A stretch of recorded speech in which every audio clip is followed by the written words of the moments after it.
ایک اور اہم خبر یہ ہے کہ لاہور کے مدرسے میں طالب علم سے بدفعلی اور جان سے مارنے کی دھمکیاں دینے کا مقدمہ مفتی عزیز الرحمان اور اس کے 4 بیٹوں کے خلاف تھانہ شمالی چھاؤنی میں درج کر لیا گیا ہے۔ اسی بارے میں تفصیلات حاصل کریں گے، ہمارے نمائندے جابر وقاص ہمارے ساتھ موجود ہیں۔ بتائیے گا جابر۔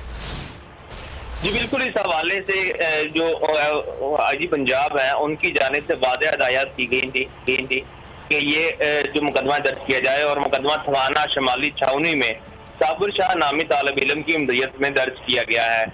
جامعہ منظور الاسلامیہ نے مفتی عزیز الرحمان کو مدرسے کی ناظمیت سے بھی فارغ کر دیا۔ ایف آئی آر میں لکھا ہے صابر شاہ نے اعلیٰ پولیس افسر کو بتایا کہ 3 سال تک اسے بدفعلی کا نشانہ بنایا جاتا رہا ہے۔ پھر ایک دن ایک طالب علم کے ذریعے بدفعلی کی ویڈیو بنوا کر پولیس افسران کو پیش کر دی۔